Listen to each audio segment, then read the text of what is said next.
Bonsoir à tous et merci de bien démarrer votre soirée en notre compagnie sur le grand rendez-vous. Et ce soir, ça parlera tuberculose, médias, droits des enfants et particulièrement conduite et de changement en entreprise. Bienvenue à chacun et à tous et suivez tout de suite la météo.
La tuberculose, nous y sommes tous exposés et de façon permanente car le bacille de Koch est partout dans l'air.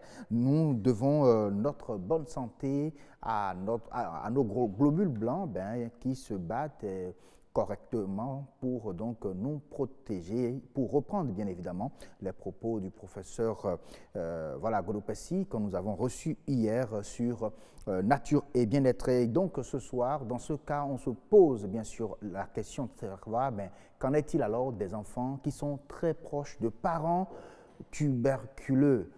Ah oui, nous allons analyser la question tout à l'heure, évaluer les risques et en même temps présenter les mesures de prévention avec l'aide du médecin invité sur Nature et Bien-être ce soir.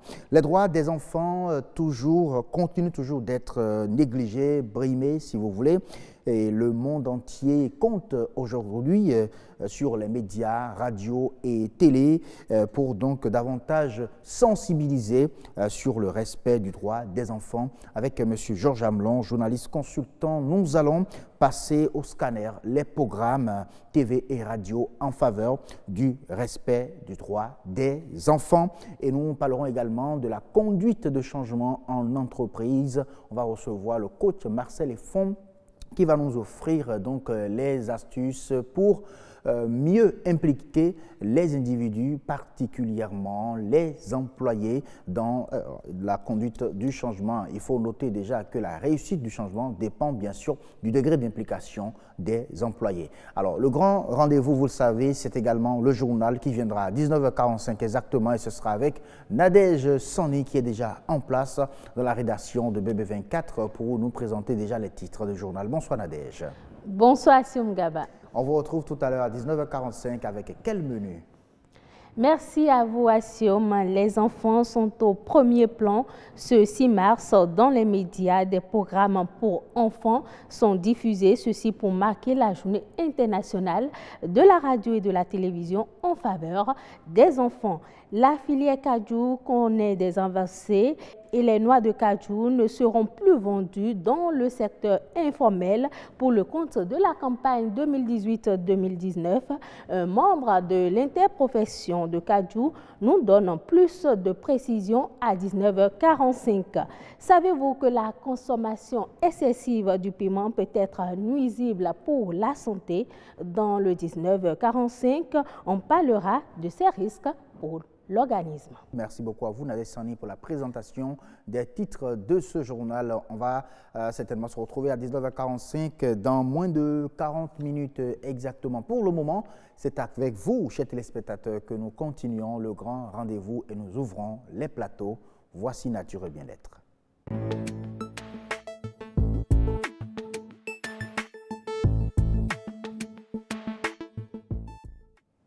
Nature et bien-être, ce soir, nous parlons de la tuberculose et particulièrement des enfants issus, bien sûr, de parents tuberculeux. Quels sont donc les risques que courent, bien sûr, ces enfants et comment donc les protéger contre, bien sûr, cette maladie? Voilà donc en quelque sorte des questions que nous essaierons, bien sûr, de répondre sur ce plateau. Mais avant cela, nous allons suivre ce grand format sur la tuberculose réalisé par Yasmine Damata. C'est une maladie pour laquelle nous avons aujourd'hui tous les médicaments les plus efficaces, mais nous n'arrivons pas encore à contrôler totalement cette maladie. La tuberculose est l'une des 10 premières causes de mortalité dans le monde, selon l'OMS, l'Organisation mondiale de la santé.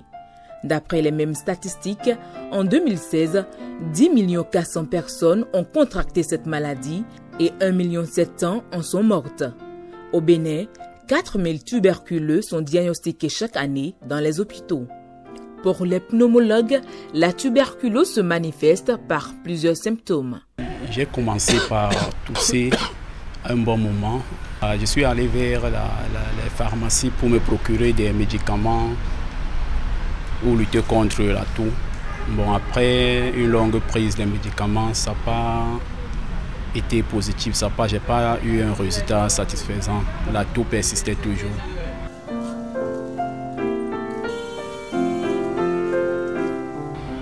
Je suis fiévreux, c'est la température. J'ai pris les soins, j'ai pris les médicaments. Bon, je me retrouve pendant 1-2 jours. Mais le troisième jour encore, je sens les mêmes douleurs. 1-2 mois après, je n'arrive plus à manger. Donc, je sens la fatigue et pour marcher même d'ici 5 mètres, 10 mètres, c'est problème. Le plus connu des symptômes est cette toux interminable qui fait que la maladie est appelée en fond, langue du sud Bénin, Kwenwe. Toutefois, certaines mauvaises habitudes constituent le terreau de la tuberculose. Le germe rentre dans votre corps, mais en temps normal, votre corps est préparé pour lutter contre cette maladie-là. Et c'est une lutte généralement qui s'installe pour la vie. Mais malheureusement, à l'occasion d'un certain nombre de facteurs de risque, c'est-à-dire de situations particulières, votre organisme va faiblir. Et quand votre organisme va faiblir, la maladie va prendre le dessus. Ces situations concernent le cadre de vie, concernent l'environnement et concernent plus spécifiquement le sujet lui-même. Votre organisme n'a pas la résistance, votre corps est faible. Plus de 95% des décès dus à la tuberculose surviennent dans les pays à revenus faibles ou intermédiaires. Au Bénin, comme dans beaucoup de ces pays, la tuberculose est encore considérée comme une maladie honteuse, avec pour conséquence la stigmatisation des tuberculeux. Ce qui m'a encore retenu ici, c'est parce que d'abord, je ne suis pas du pays, je viens du Cameroun. Bon, les gens qui m'ont hébergé, qui m'ont accueilli, bon, les gens ont mal pris la pathologie. Mais ce n'est pas les actes, les gestes que j'ai pu remarquer, puisque depuis, je suis pratiquement à 5 mois, personne ne vient. Quand les gens sont à moins de 200 francs d'ici et 5 mois, personne ne vient, vous vous rendez compte que bon, les gens rechignent un peu par rapport à la pathologie. Bon, je ne pouvais plus retourner là-bas. C'est pourquoi j'ai préféré rester, terminer le traitement et rentrer une fois au pays.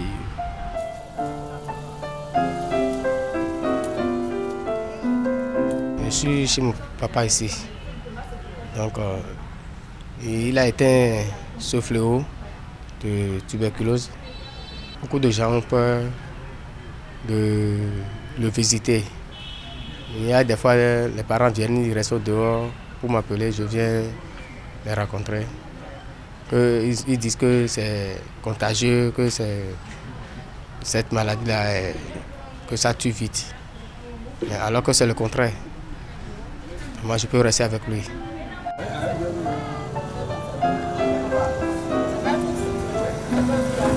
Puis dans la pensée d'un grand nombre de personnes, c'est une maladie qui ne finit pas. C'est une maladie honteuse. Non, la tuberculose est une maladie comme toutes les autres maladies. Et comme je vous l'ai dit, c'est une maladie dont le traitement est bien codifié. Pour le peu de gens qui arrivent à consulter les centres de santé et chez qui nous faisons le diagnostic également, cette stigmatisation continue à leur niveau, puisqu'ils, dans cette honte, ils ne veulent pas souvent se plier à toutes les prescriptions médicales qu'on leur fait pour leur permettre d'arriver à la guérison. Donc il y en a qui continuent encore de se cacher. Non, on ne devrait plus se cacher de cette maladie. C'est une maladie comme toute autre. Un comportement qui retarde non seulement la guérison du patient, mais aussi augmente le taux de mortalité lié à la tuberculose. Des stratégies de lutte sont élaborées par des gouvernants pour aboutir à une éradication effective de la tuberculose d'ici 2030. Un résultat qui n'est possible que par une prise de conscience collective. Merci beaucoup à vous, Yasmine Damata, pour cet élément. On vous a vu, c'était un bon travail, Yasmine. Bonsoir. Bonsoir, M. Mugaba, merci beaucoup. C'était pas facile, mais on a pu avoir les informations sur la tuberculose. Qu'il faut. Merci beaucoup à vous également d'avoir invité déjà sur ce plateau le docteur Frédéric Alovokpenou, c'est ça. Il est médecin généraliste. Bonsoir. Bonsoir, monsieur le journaliste. Merci d'avoir accepté notre invitation de venir sur ce plateau pour nous parler de la tuberculose, une maladie qui continue en tout cas de faire peur, mais on l'avait dit hier, on peut en guérir, oui, n'est-ce pas? Assurément, on peut en guérir. Et pour continuer la série qu'on a commencée hier, on reçoit docteur Frédéric et il va nous expliquer un peu avec les enfants, quels sont les risques que ces enfants courent quand leurs parents sont tuberculeux. Docteur, je vais directement sur vous, je vous demande, quels sont les risques pour ces enfants? Bonsoir à vous tous d'ailleurs. C'est un grand plaisir d'être ici pour parler de la tuberculose parce que le 24 mars prochain, c'est la journée mondiale contre la tuberculose. Okay. Et disons, la tuberculose, ça peut toucher aussi bien l'adulte que l'enfant. Les enfants ont fort risque de développer la maladie, surtout ceux de moins de 5 ans. C'est des moins de 5 ans qui résident avec les parents, dont les parents sont tuberculeux ou bien qui résident dans les zones de forte endémicité tuberculeuse. Pour les enfants qui ont d'autres facteurs de risque tels que la malnutrition, une immunodépression qui peut être liée à une infection à VIH ou à des enfants qui sont sous certains traitements comme ce qu'on appelle la corticothérapie ou bien les immunosuppresseurs. Certains enfants qui sont diabétiques aussi peuvent développer la maladie. Ils ont fort risque de développer la maladie. Alors, comment se fait le diagnostic? C'est la même chose comme chez l'adulte, parce que chez l'adulte, on dit qu'il doit faire des examens. Est-ce que c'est la même chose? C'est pratiquement la même procédure diagnostique aussi bien chez l'enfant que chez l'adulte. Mais il y a certains signes, symptômes, bien aspects sur lesquels qui vont attirer l'attention chez les enfants. Okay. Parmi ces signes, on peut citer une toux persistante, une fièvre persistante, c'est-à-dire une toux qui évolue depuis plus de 2 semaines, une fièvre évoluant depuis plus de 2 semaines, et une perte de poids ou bien une stagnation du poids chez l'enfant, ou une apathie chez l'enfant, ou bien une diminution de l'envie pour les jeux, pour les activités ludiques. D'autres aspects, c'est-à-dire une infection pulmonaire grave, nous sommes devant les spécialistes qui vont diagnostiquer une pneumonie grave, il faut penser à la tuberculose. Devant une respiration sifflante, asymétrique, que les gens prennent en charge depuis peut-être des mois, comme un asthme généralement dans leur contexte, oui. Et il faut penser à la tuberculose. Devant... Oui, docteur. En fait, je voulais dire, de tous ces facteurs de risque, oui. C'est apparenté à ce qu'on peut également voir chez l'adulte. Mais quel est le cas qu'on ne voit pas souvent chez l'adulte que l'enfant a? C'est pratiquement les mêmes cas, les mêmes facteurs de risque. seulement que les enfants moins jeunes ont pris des risques de développer la maladie. Alors, mais comment se fait alors le traitement de la maladie chez l'enfant? Le traitement de la maladie chez l'enfant, c'est pratiquement le même traitement que chez l'adulte. On utilise les mêmes molécules pour le traitement. C'est la dose qui est dépendante du poids. Oui, le traitement dure 6 mois, aussi bien chez l'adulte que chez l'enfant. Mais il y a certaines formes de tuberculose, c'est-à-dire ce qu'on appelle la méningite tuberculeuse ou bien la tuberculose ostéo-articulaire, où le traitement dure 12 mois. Le traitement dure 12 mois. 12 mois. Ah oui, hein? Ouais. Carrément pour l'enfant. Aussi bien pour l'enfant que chez l'adulte. Oui. Mais c'est quand il y a des complications.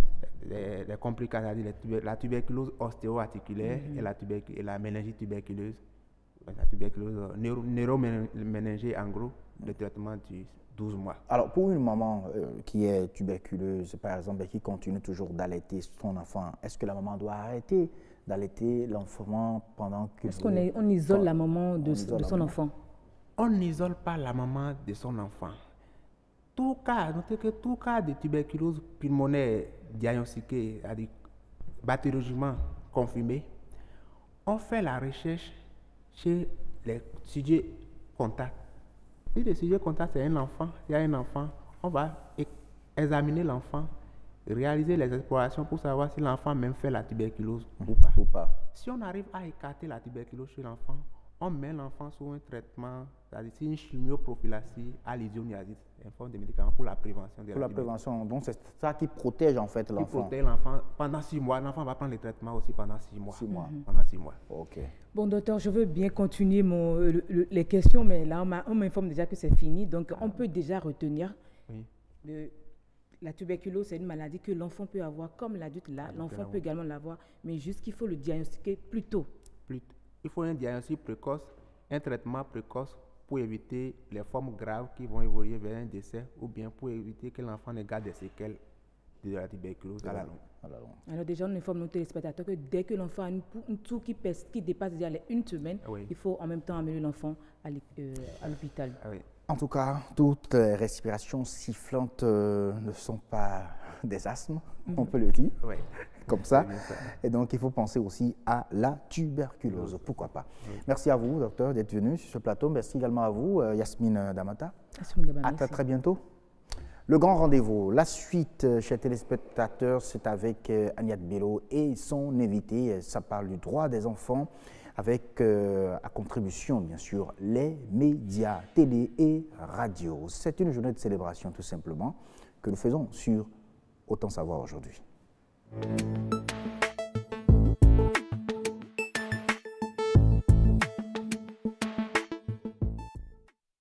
Aujourd'hui, nous parlons de la contribution des médias au respect du droit des enfants. Ça se passe sur Autant Savoir. Et donc, dans un instant, nous allons recevoir le journaliste consultant Georges Hamelon pour donc passer un peu, scanner les programmes qui vont en faveur du respect du droit des enfants, les programmes radio et télé, bien évidemment. Et là, nous allons suivre d'abord cet élément, ce commentaire sur image. La Convention internationale des droits de l'enfant est un texte de 44 articles adopté par les Nations unies. Elle affirme qu'un enfant n'est pas seulement un être fragile qu'il faut protéger, mais aussi une personne qui a le droit d'être éduquée, soignée, protégée, quel que soit l'endroit du monde où il est né. Il a aussi le droit de s'amuser, d'apprendre et de s'exprimer. Cette loi a été ratifiée par 191 pays sur 193. Seuls la Somalie et les États-Unis ont refusé de s'engager. Malgré ce test, beaucoup reste à faire en ce qui concerne les droits des enfants. Les promouvoir, c'est tout d'abord créer des conditions sociales, économiques et culturelles afin que tous puissent y accéder. Certaines organisations œuvrent dans ce sens, c'est le cas de l'UNICEF qui mène différentes actions. L'UNESCO également a toujours accordé une place significative à l'enfant au sein de ses programmes et de ses activités. Celle-ci vise entre autres le développement optimal de la personnalité dès la petite enfance. L'UNICEF a quant à elle publié un rapport annuel en 2015 qui indique qu'un enfant meurt toutes les 3 secondes, sans parler des millions d'enfants privés d'éducation, de soins, de nourriture, d'eau potable, etc. Ce même rapport indique que plus d'1 milliard d'enfants sur Terre souffrent de privations externes liées à la pauvreté, à la guerre et au sida. Parmi les nombreuses œuvres qui agissent pour que soit reconnue la dignité des enfants du monde entier, l'UNICEF est sûrement l'une des plus connues. Les différents médias à travers le monde également s'attellent à promouvoir les droits des enfants, ceci à travers une multitude de programmes.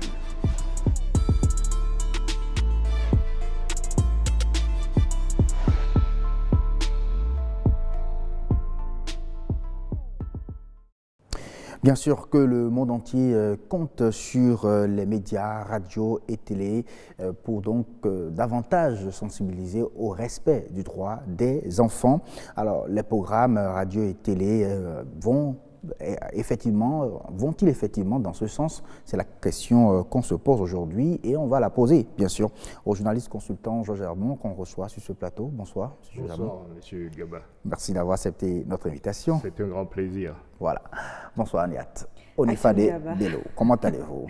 Je vais bien, merci, mesdames et messieurs, bonsoir. On se retrouve entre hommes de médias pour parler de la contribution de notre métier, surtout au respect du droit des enfants, c'est ça? Et oui, Hachem Gaba, le respect du droit de ces enfants passe déjà par la préservation par leur préservation des images choquantes. Évidemment, vous le savez, les médias, surtout audiovisuels, exercent une certaine fascination parce qu'ils sont très faciles d'accès et pourtant, les enfants devraient être protégés. On en parle donc avec Georges Hermon, il est journaliste consultant et il a beaucoup travaillé sur le sujet justement avec l'UNICEF. C'est pour ça qu'on le reçoit ce soir. Bonsoir. Bonsoir. C'est un plaisir de vous avoir sur ce plateau. Ma première question, c'est déjà de savoir si on peut dire qu'au Bénin, les médias prennent en compte cette préservation et cette protection des enfants.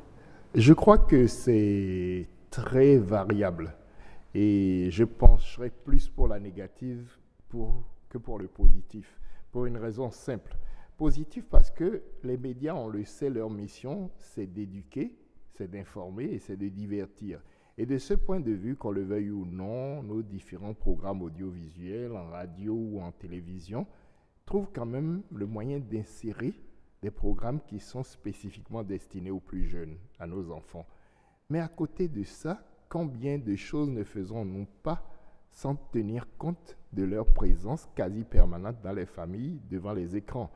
Et une chose qui, moi, me touche énormément, c'est que depuis 2013, la Haute Autorité de l'Audiovisuel et de la Communication a pris une décision demandant aux télévisions nationales de tout faire pour instaurer la signalétique. La signalétique, c'est ce petit signe que vous voyez en bas d'un écran et qui dit interdit au moins de 10 ans, interdit au moins de 12 ans, interdit au moins de 16 ans. Mais depuis 2013, dites-moi, quelle est la télévision qui respecte cette décision de la HAC? En vérité, il y a là un grand problème. On a même l'impression que c'est après cette décision-là que la télévision ont carrément démissionné au Bénin parce qu'avant cela, on voyait ça quand même, on mettait moins 10 ans, moins 15 ans quand on était tout petit. De temps à autre. Et il n'est pas rare qu'on ait des fois eu des programmes qui soient venus avec et qu'on ait joué justement parce que cette signalétique-là avait déjà été insérée. Mais en vérité, pour le moment, nous ne sommes pas organisés pour visionner, comme le demande la HAC, les différents programmes avant de les mettre à l'écran. Il faudrait dans chacune de nos télévisions un comité qui est en place, qui visionne l'ensemble des programmes et qui est capable de les estampiller comme il se doit pour protéger nos enfants. D'accord, alors vous en avez parlé tout à l'heure, nos enfants ici au Bénin sont très exposés aux médias. Alors pour vous, c'est une mauvaise chose ou c'est une bonne chose? Alors la première chose dont nous devrions nous rendre compte, c'est que la radio ou la télévision, un média quelconque, un média audiovisuel en particulier, c'est exactement comme si à chaque fois nous ouvrons la porte à un invité qui arrive et qui s'installe dans notre maison. Alors cet invité, il donnera le là. Son comportement déterminera aussi les comportements de l'environnement, de notre famille. de nos enfants. Si vous ouvrez la porte à quelqu'un qui arrive chez vous et qu'il dit des gros mots en permanence, vos enfants se mettront à répéter les gros mots. Si c'est quelqu'un qui se balade nu dans votre maison, vous serez tout aussi choqué peut-être que vos enfants. En réalité, il faut simplement se rendre compte que nous ouvrons la porte à quelqu'un qui entre chez nous et qui fait un peu ce qu'il veut, ce que lui a prévu, et nous n'avons pas d'influence là-dessus.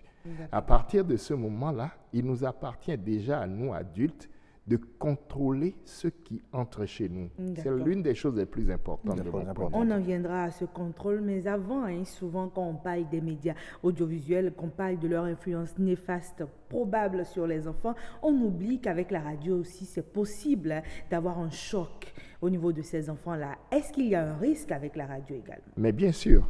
Écoutez, il y a certaines chansons que vous entendez qui font partie aujourd'hui du répertoire national, où les mots utilisés sont particulièrement grossiers, obscènes à la limite. Alors, si nos radios se plaisent à les diffuser, vous entendez aussi nos enfants les chanter. Oui. Je crois que nous tous... je crois que eux ne sont pas conscients de ce qu'ils disent, mais il n'empêche qu'ils reprennent ces grossièretés et que, partant, la radio les a vulgarisés. Ça signifie que la radio n'est pas innocente non plus. Ce n'est pas seulement parce qu'il y a l'image que l'enfant peut être atteint. C'est aussi parce qu'il y a le son. Et le son, il se communique. Le langage qui se parle à la radio, s'il est un langage correct, l'enfant reprendra le langage correct. Si on parle un français de qualité à la radio, l'enfant parlera un français de qualité parce que ça participera à sa compréhension et à son appréhension de la langue. Mais pareil pour nos langues nationales. Et aujourd'hui, bon nombre de nos enfants, n'écoutant plus les radios dans nos langues nationales, vous le savez bien, sont souvent incapables de parler dans nos propres langues. Dans nos propres langues. Oui, mais M. Jamelon, vous savez, les radios et les télés se posent quand même une question commune par rapport à l'implication des enfants, même dans les programmes déjà. Jusqu'où peut-on aller en la matière, dans l'implication des enfants dans le programme radio et télé? Alors, l'implication des enfants, de façon générale, est même d'ores et déjà prévue et gérée par des textes. On sait qu'un certain nombre de textes existent qui prévoient de quelle façon on peut associer les enfants à nos programmes, de quelle façon on peut les faire participer. Journaliste, vous ne pouvez pas interviewer un enfant sans l'autorisation d'une personne responsable. Vous ne pouvez pas en diffuser la photo sans les autorisations écrites des personnes responsables. Et quand je dis personne responsable, je dis bien ce que je veux dire. Ce n'est pas un adulte quelconque, c'est vraiment la personne qui est en charge. De l'enfant. Oui. Et beaucoup de choses sont prévues dans nos textes que nous ne connaissons pas assez. En 2015, le Code de l'enfant a été adopté au Bénin qui prévoit beaucoup de choses. Mais au-delà de ça, même quand vous prenez notre Constitution, elle nous demande de protéger les enfants. Quand vous prenez le Code de l'information et de la communication, il y a bon nombre de règles là-dedans qui vous disent attention à l'enfance. Et quand vous prenez le Code du numérique, allez en profondeur et vous vous rendrez compte que lui aussi prend en compte la présence des enfants. Surtout dans la partie protection des données de ces enfants-là. Il faut coûte que coûte faire en sorte d'appliquer ces règles-là, qui sont d'ores et déjà édictées et qu'il nous appartient donc tout simplement de respecter. En plus de notre conscience professionnelle qui doit nous dire qu'il faut même au-delà des textes, appréhender toute la sensibilité que consiste l'implication d'un enfant dans une action quelconque. Que ce soit en qualité de témoin, d'acteur ou de victime, il nous faut tenir compte de sa présence. Et c'est pour ça qu'on ne révélera pas le nom d'une fille qui a été violée, parce qu'elle a un futur et qu'il ne faudra pas lui coller l'image de la fille violée pendant les 20, 30 ou 40 prochaines années qui lui restent à vivre. On en revient toujours à la conscience déjà du professionnel des médias, on en revient toujours à cette conscience, mais on se rend compte qu'il y a quand même une structure internationale qui essaie d'accompagner les médias vers cela. Mais comment est-ce que l'UNICEF peut faire respecter le droit des enfants par les médias? Alors, si je suis ici à vous parler aujourd'hui, c'est parce que l'UNICEF et la Haute Autorité de l'Audiovisuel et de la Communication se sont mis ensemble pour nous demander, nous étions 2 consultants, de rédiger un guide des médias pour la protection de l'enfance. C'est dire donc qu'il y a des actions qui se mènent, même si elles ne se voient pas toujours. Mais à côté de ça, l'UNICEF et la HAC ont également initié un certain nombre de formations sur toute l'étendue du territoire. Nous en avons fait à Parakou, nous en avons fait à Bombay, à Porto Novo, ici à Cotonou. Bref, l'UNICEF s'est impliqué, et la Haute Autorité de l'Audiovisuel et de la Communication aussi, pour faire en sorte qu'une fois ce guide publié, les professionnels des médias se l'approprient véritablement et comprennent où se situent les enjeux. Ça signifie donc que ces deux organismes se sont donné la main pour agir. Mais l'UNICEF fait beaucoup plus que ça, et vous le savez très bien. Et oui, alors, est-ce qu'il y a des astuces particulières pour protéger les enfants des informations violentes? Parce que l'heure du journal est sacrée, comme on le dit dans nos familles. Les enfants sont aussi à la même table que les parents quand ils regardent la télévision ou quand ils écoutent la radio. Alors, la principale astuce, de mon point de vue, c'est des adultes sensibilisés et éduqués par rapport aux médias. Sensibilisés et éduqués eux-mêmes. Je vais vous raconter une anecdote qui est passée sous la forme d'une petite vidéo sur WhatsApp et un peu partout. Ouais. Un enfant de 2 ans que sa mère prenait pour un autiste.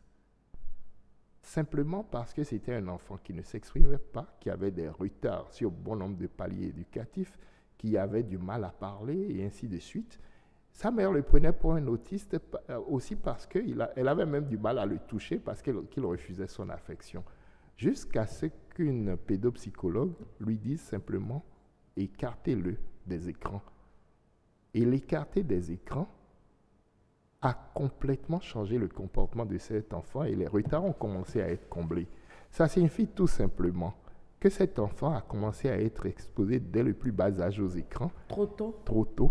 Et les parents ne se rendaient pas compte de l'effet que ça lui faisait. Alors, il y a une règle qu'il faut retenir en tant qu'adulte. Les médias, la télé en particulier, comme on dit, c'est jamais trop tôt, jamais seul et jamais sans communication pour suivre. Jamais trop tôt. Jamais trop tôt, jamais seul. Et jamais sans communication autour. Oui. Merci à vous, Georges Amelon. Avec vous, et on a fait le tour de comment est-ce qu'on peut préserver les enfants, surtout en face à des radios, à des télévisions, qui oublient parfois que ces enfants sont à l'écoute. Assom Gaba, merci à vous. Merci à vous également, Ania Tonifadebelo. À très très bientôt. Merci, Georges Amelon. Merci beaucoup à vous. À très bientôt. À bientôt. Le grand rendez-vous où on va en entreprise avec le coach Marcel Effon. C'est l'espère.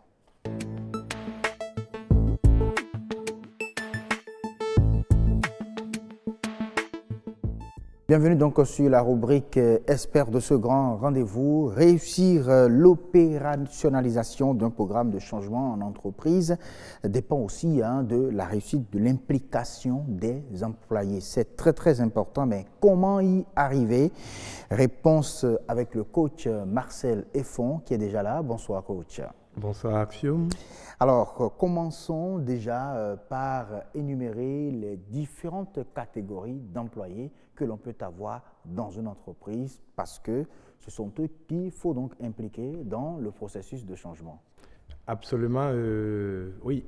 Énumérer les différentes catégories de personnes qu'on peut retrouver dans un dispositif de conduite de changement, sans resituer bien sûr le rôle et la responsabilité du manager, c'est comme caricaturer des gens avant de... Puisqu'on a eu à parler un peu... Absolument, on en a parlé beaucoup, mais il faut toujours retenir que la réussite d'un projet de conduite de changement dépend des capacités du manager, qu'il soit au top niveau, qu'il soit au moyen niveau.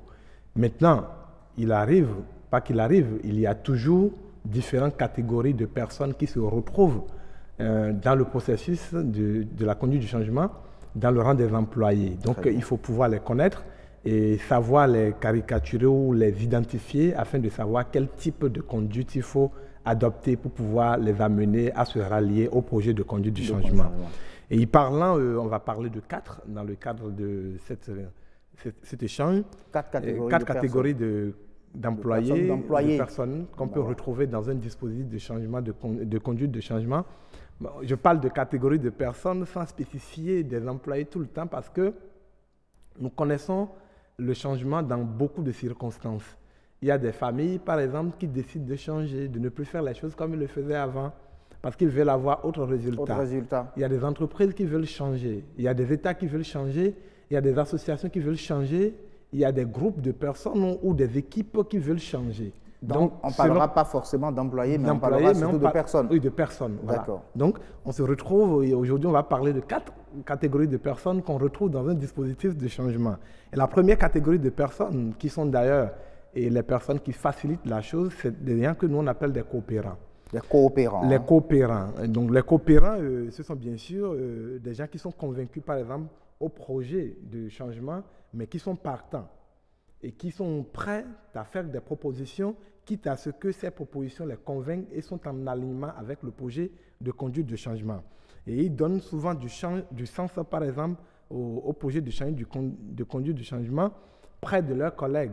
Ils sont des managers doubles. Ils ont compris le projet, ils savent bien défendre le projet près de leurs collègues ou près des autres personnes qui sont dans le dispositif.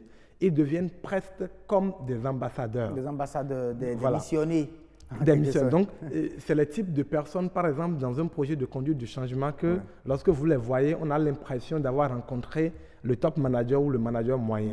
Ils sont généralement proches du manager, ils partagent ses convictions, ils partagent ses ambitions, ils rêvent autant que lui et ils ont les mêmes types de motivation que le manager. Et quand on les rencontre dans un projet de conduite du changement, on n'a pas besoin en fait de faire beaucoup d'efforts pour savoir, mais tiens, ces personnes sont ralliées, ils coopèrent avec le projet de conduite du changement. Les coopérants. Oui, les coopérants. Et lorsque vous dépassez les coopérants, naturellement, il y a des gens qui sont des alternatifs. Ils sont des alternatifs parce qu'ils ont envie de changer, mais ils voient bien que des choses doivent bouger, mais ils ne sont pas d'accord de la façon dont on veut faire bouger les choses. Ils sont des alternatifs, ils ne coopèrent pas, ils pensent qu'on doit changer, mais ils ne sont pas d'accord avec le processus de changer. Donc, c'est un peu sensible parce qu'il y a des moments où on a l'impression, parce qu'ils ne disent rien, parce qu'ils ne sont pas opposants, ils ne sont pas des coopérants non plus, on a l'impression de les confondre parfois à des gens en fonction de l'évolution du projet de conduite de changement, on a l'impression de les confondre à des coopérants parce qu'il y a des choses peut-être graves sur lesquelles ils ne se prononcent pas. Et il y a également des choses négatives sur lesquelles ils ont besoin de se prononcer, mais qui ne se prononcent pas. Donc, quand vous ne vous rapprochez pas d'eux, quand vous ne parlez pas avec eux, vous ne pouvez pas facilement savoir est-ce qu'ils sont ici ou qu'ils sont là-bas. Bon, ils sont juste là pour dire bonjour, donc on va voir. Voilà, ils disent oui, ils donnent du sens au changement, mais ils n'ont pas d'intérêt à changer. Ils ne savent pas pourquoi. Ils savent pourquoi, mais ils voient que la façon dont on veut le faire, ce n'est pas leur manière de voir la chose. Donc, c'est des alternatifs et généralement, ils ont une autre vision de l'avenir que celle qu'on leur demande de mettre en œuvre. Et quand vous les voyez, ils sont parfois, quand on les titille, ils sont prêts à parler.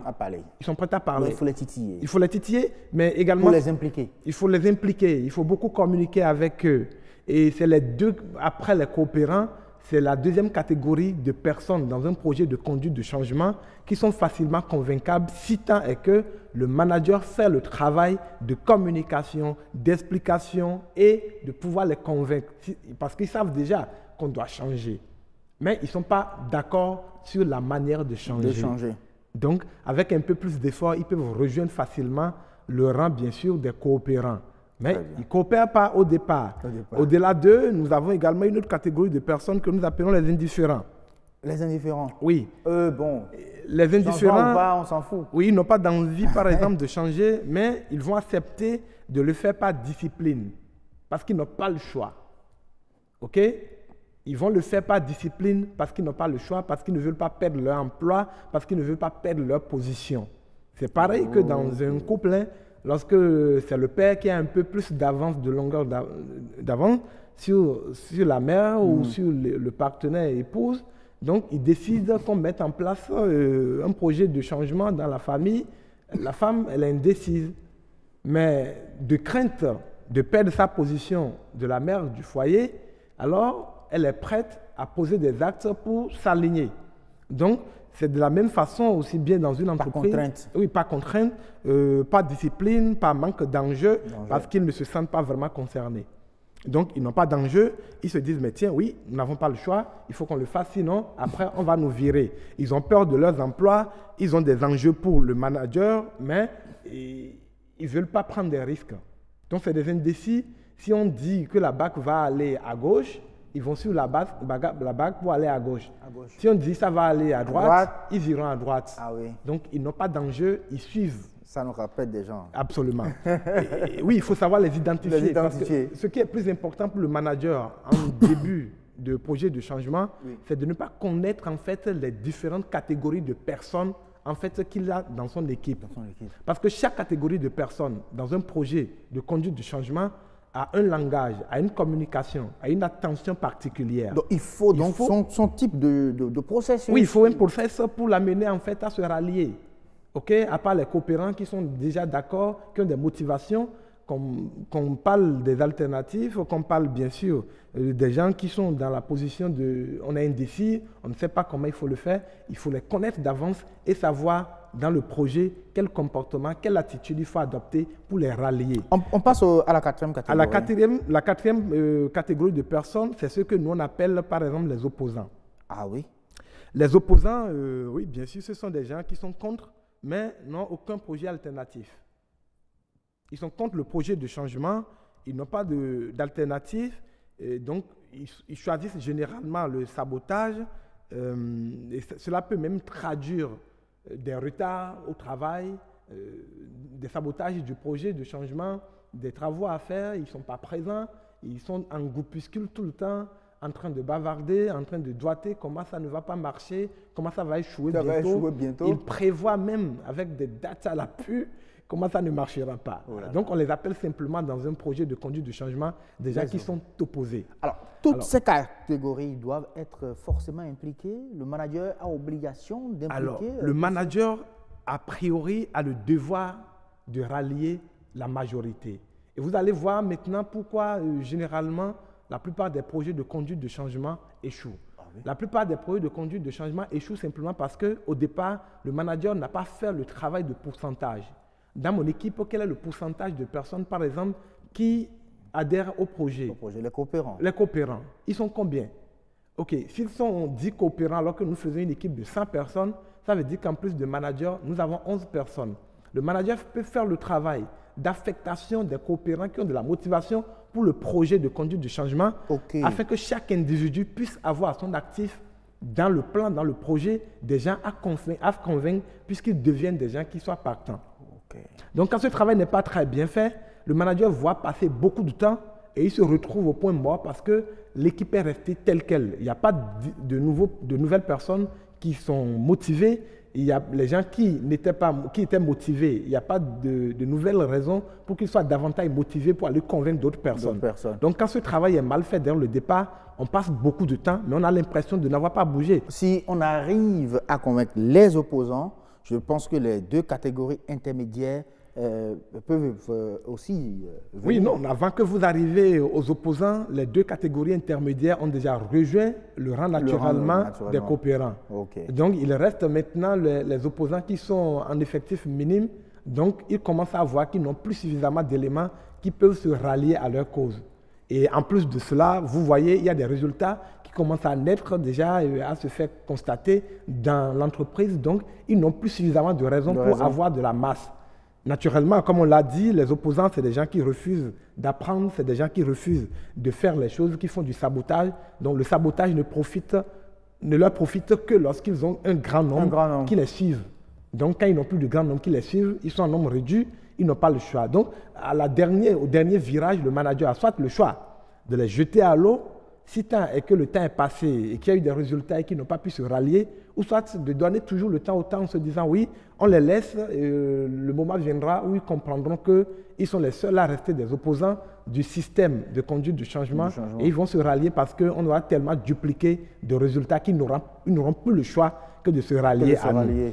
Et maintenant, il y a quelque chose d'important et de suffisamment grave, c'est qu'il y a quelques éléments dans l'entreprise n'ayant pas d'arguments, n'ayant pas d'éléments de motivation, sont tout le temps dans la position de est-ce qu'il faut que j'aille vers ceux qui s'opposent ou est-ce qu'il faut que j'aille vers les coopérants ou le manager. Et à ces gens-là, nous, on leur conseille de juste apprendre à s'adapter. Dans un projet de conduite de changement, c'est le moment où les cartes sont redistribuées. Si vous étiez en bas avant et que vous n'étiez pas considéré parce que avant on faisait de la politique pour faire la promotion des collaborateurs de l'entreprise, c'est le moment tout au moins où, lorsque vous faites des efforts, on les reconnaît. Donc quand vous êtes un défi, il faut apprendre à vous adapter à cette nouvelle situation. Il faut rentrer dans le dispositif de l'apprentissage continu. C'est le moment de suivre le journal. Ah oui, il est là, 19h45 exactement. À vous, Nadège Sani.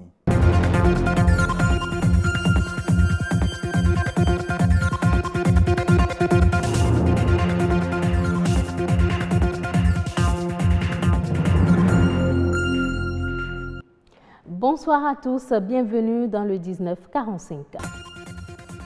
Célébration de la Journée internationale de la radio et de la télévision en faveur des enfants ce 6 mars pour marquer l'événement. Des programmes conçus par les enfants pour les enfants sont diffusés sur plusieurs chaînes dans le monde. Aucune noix de cajou ne sera vendue dans le circuit informel au Bénin pour la campagne 2018-2019. C'est une décision des acteurs de cette filière. Herman Abionan évoque les raisons de cette mesure dans cette édition. Le piment relève le goût des autres aliments. Si vous en raffolez, consommez-en avec modération. Sa consommation excessive peut affecter l'organisme.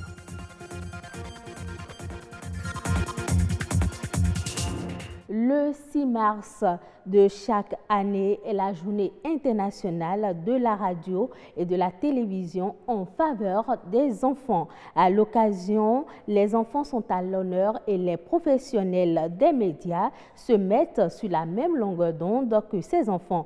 Au Bénin, la place des enfants dans les programmes de télévision n'est pas négligeable. Mathieu Sokenou, Ulvaïs Balogun. Tout le monde s'accorde à dire que les médias exercent une profonde influence sur le développement psychosocial des enfants. Non seulement ils ont un rôle essentiel à jouer pour aider les enfants à se développer, mais aussi à faire connaître leur vision du monde.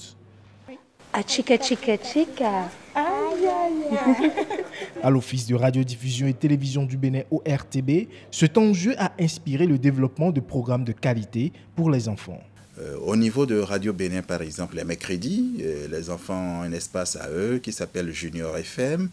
C'est une émission qui consiste à aller dans les écoles, à donner la parole aux enfants. Ce sont eux-mêmes qui animent l'émission à travers les différentes rubriques de l'émission. Nous avons une autre émission enfantine en langue goun sur Radio Bénin Alafia qui consiste également à faire la promotion des droits de l'enfant, en leur donnant la parole pour qu'ils s'expriment sur un certain nombre de sujets qui les concernent.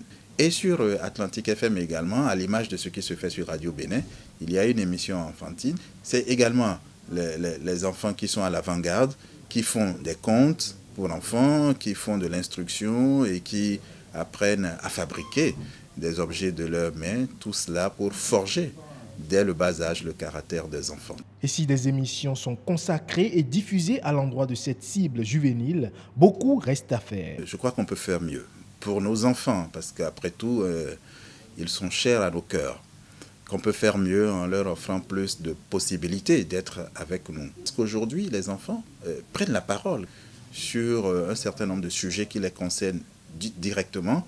Les questions d'éducation, les questions de santé, les questions également d'environnement. Dans les programmes de la radio nationale comme de Radio Bénin Alafia ou encore de Atlantique FM, la place des enfants est non négociable.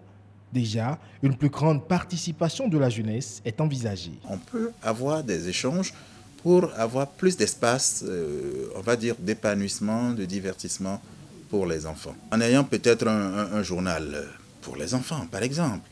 Ces choses-là, on peut le faire, puisque nous allons procéder à la refonte de nos grilles.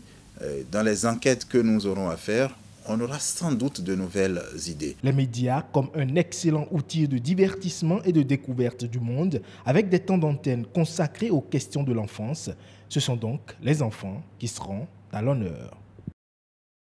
C'est bientôt la campagne 2018-2019 de la commercialisation de cajou au Bénin. Pour éviter les dérives de la campagne précédente, les acteurs à divers niveaux de la filière prennent les dispositions idoines. Plus aucune noix ne sera vendue dans le circuit informel.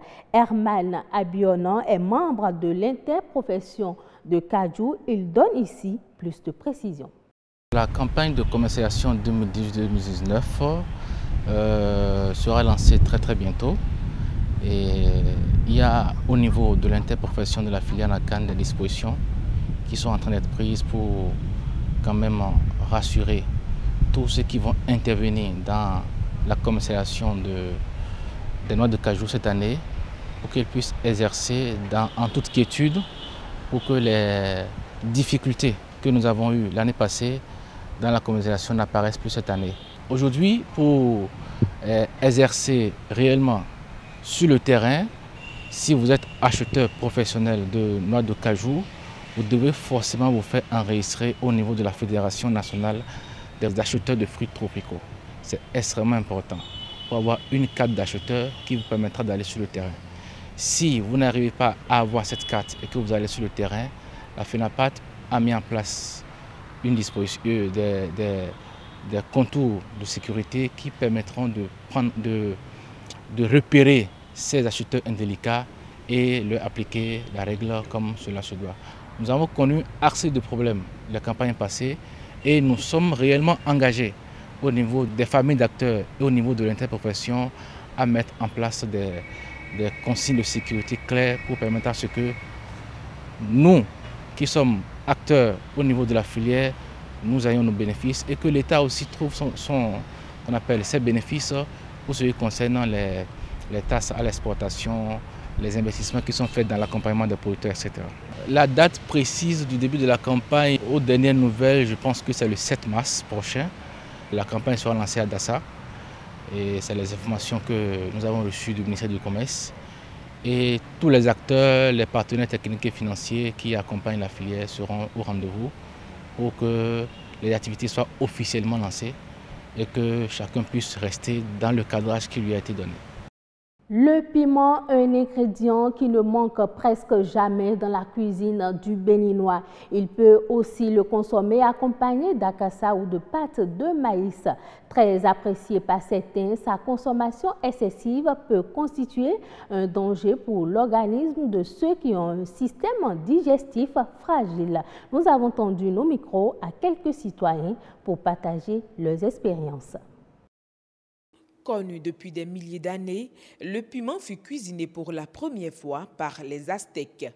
Ces derniers le transformèrent en boisson mélangée avec du cacao. Ils prétendaient que ce nouveau filtre donnait du courage.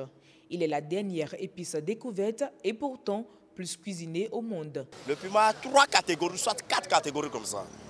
Et chacun d'eux a son rôle de puissance. Vous voyez, le piment petit, vous le sentez, si tu prends ce piment petit trop, ça va te faire créer des ulcères ou soit faire sortir des cocos qu'on appelle hémorroïdes. Parfois agressif dans la bouche, cette épice doit son goût à un composant appelé la capsaïcine. On ne va pas trop exagérer, prendre du piment, non. Au moins 3 comme ça, 4 comme ça, là, ça te va pour la nourriture. Moi, je n'en consomme pas. Très jeune déjà, les médecins, suite à une maladie, me l'ont interdit. Même à mon insu, quand on en met dans la sauce, cela me rend très malade. Consommer le piment en petite quantité, c'est bien, mais exagérer, ce n'est pas bien. Pour les férus, plus il est petit, plus il pique les papilles gustatives. Prends de l'alcool qui est trop fort et aussi prends de piment plus fort pour dire que tu es en train de guérir, soit de diminuer la puissance d'alcool. Jamais. Ce n'est pas conseillé. Donc je les conseille de ne pas trop s'approcher et d'utiliser le piment moins. Dans les pays chauds comme le Bénin, le piment serait particulièrement apprécié. Toutefois, la consommation de cette épice n'est pas sans conséquence sur la santé du consommateur. Il requiert beaucoup de précautions avant toute utilisation, mais aussi plus de renseignements sur la quantité à consommer. Le Togo prévoit de réaliser 4 centrales solaires de 30 MW chacune d'ici 2025.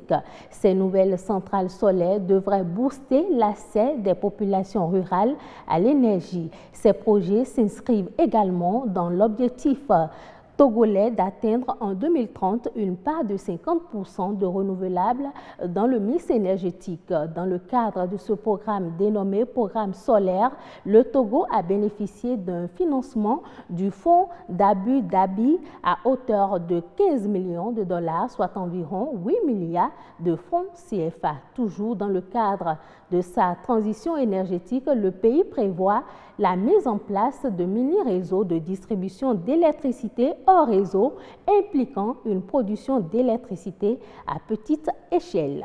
Le Fonds international de développement agricole a développé lundi un appui de 11,8 millions de dollars, soit environ 6 milliards de francs CFA, au profit du projet de développement des chaînes de valeur agricoles en Sierra Leone. D'une valeur totale de 40 milliards de francs CFA, le projet vise l'amélioration de la sécurité alimentaire et nutritionnelle ainsi que le rehaussement du niveau des revenus des ménages ruraux.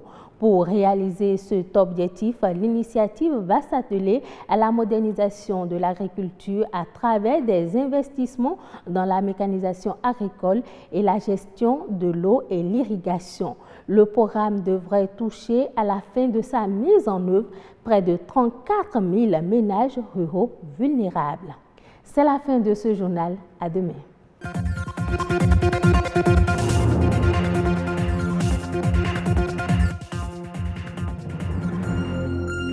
Merci beaucoup à vous, Nadège Sani, pour la présentation du journal. Ça va continuer, le grand rendez-vous, en jetant tout simplement un deuxième coup de regard sur le calendrier météo.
Allez, ce sera donc tout pour ce grand rendez-vous, mesdames et messieurs. C'était un plaisir, un grand plaisir, en tout cas pour toute l'équipe, d'avoir passé, j'allais dire, c'est 1h30 de télévision avec vous. On va se retrouver demain, 19h00. Ce sera avec Agnès Bello. En lead, bien sûr, sur le grand rendez-vous. N'oubliez surtout pas de suivre le forum du jour. C'est à 21h00, toujours sur BB24. Ciao.